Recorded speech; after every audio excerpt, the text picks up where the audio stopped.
Čus lidi, já vás vítám u tohohle videjka. Přesně za 1 minutu nám začne nový update Austria Expansion. Nesmírně se na to těším a jo, už je tady se mnou pár lidí.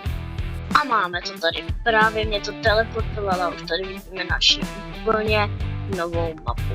No já si myslím, že jak jinak to všechno zjistit, než se na server připojit. Lidí nám rekordně hraje asi 360 na tom novém updateu. Takže já si myslím, že to bude fakt mega dobrý update. Takže já už jsem se tady spawnul, uvidíte tady úplně to plný lobíčko, jo, všichni tady jsou.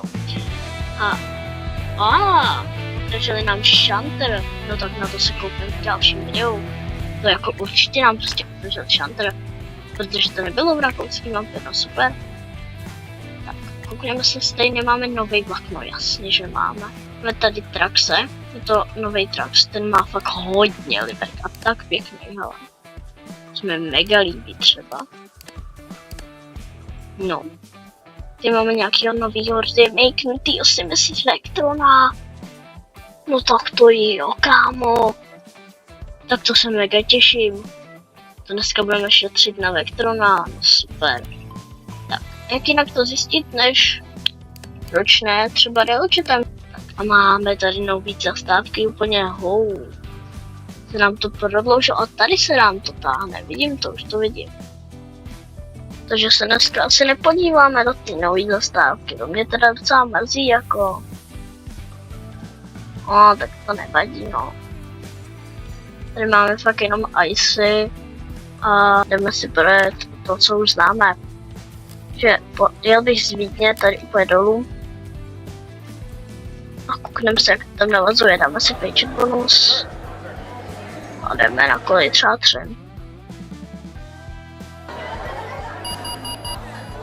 Tak jsme tady krásně lokomotivkou zde předu dneska, teda zjistil jsem si, jak se to dělá.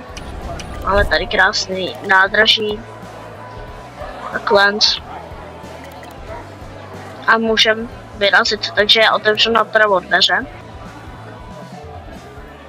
Tak zavíráme pravé dveře, máme plnou kapacity, což je skvělý. A můžeme jet? Jo, pantografe jsem na něj úplně zapomněl. Tak jdeme.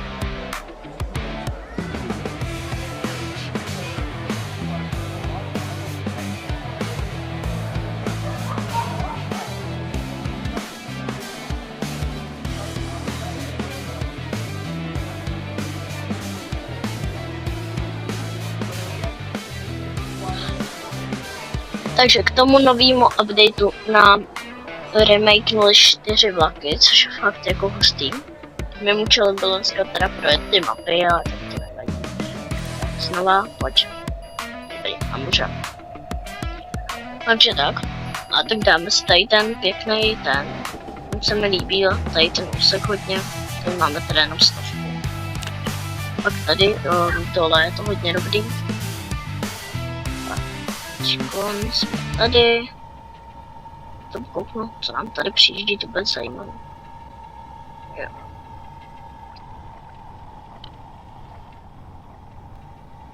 Jo, ale nějaká mapa, jako přijde mi i tady trošku jiná, což je dobře. Rakousko je za mě fakt jako pěkný. A dobře se mi tady jezdí. Zároveň dneska teda máme ten railjet, máme ho opačně, což je taky dobrý. Tím pádem myslím, že v tom prvním videu jsme měli railjet, jsme měli ho tady. To jsme jeli zapředu, ale dneska jsem udělal takový věc v nastavení, se jmenuje invert. A jedeme tady s tím předkem, s Taurusem.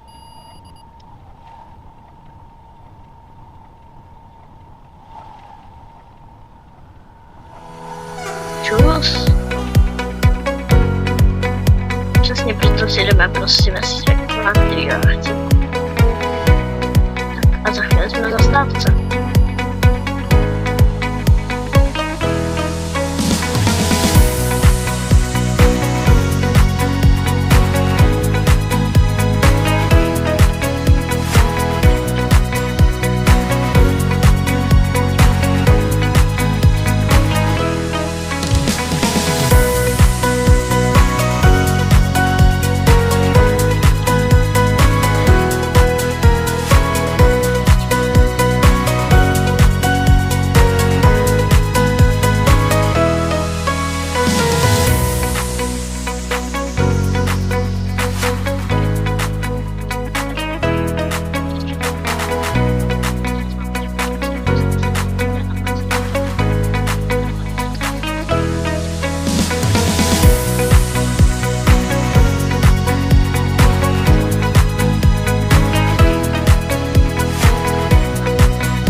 Tady můžeme vidět ten nový vlak, co nám přidali.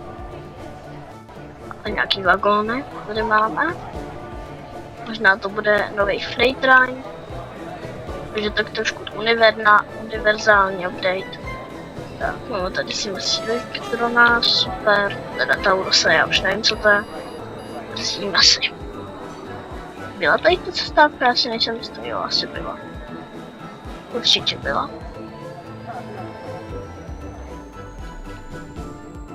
Tak, pravý dveře.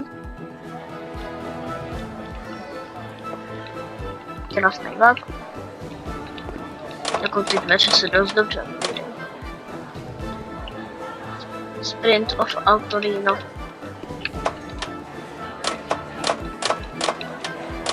Satisfying.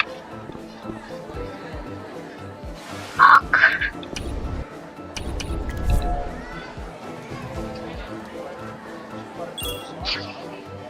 Tak, 98 nových pasažerů.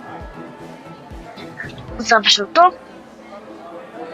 A dávám request dispatch všem. 140.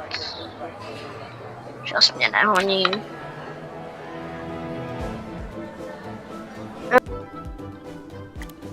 Bro, tady stojí nebo? To nějak, že nechápu. Tam jsme měli ten nový vlak, jak jsem o něm říkal. A my máme krásně zelenou.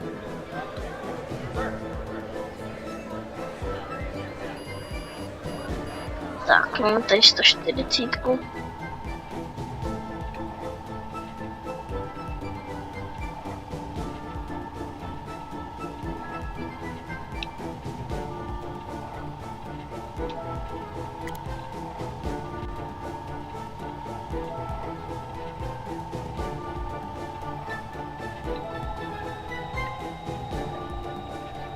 Osmde.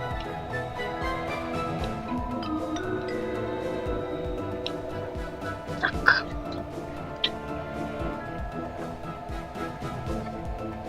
Tak. A jedeme do poslední zastávky, respektive stojíme. Zastavujeme. Tady ten nový vlak, zase konečně ho znova vidíme. Ten stojí 130 000, jak jsme se koupili. Pak je tam Vectron. Už víme všichni, kolik stojí. 215. Že to někdo koupil, ten nový vlak je zvláštní trubení.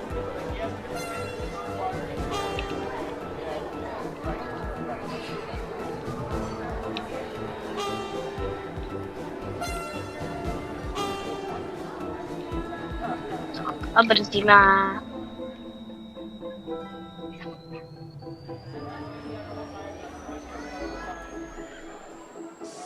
Tak já otevírám nový dveře a úspěšně jsme tady.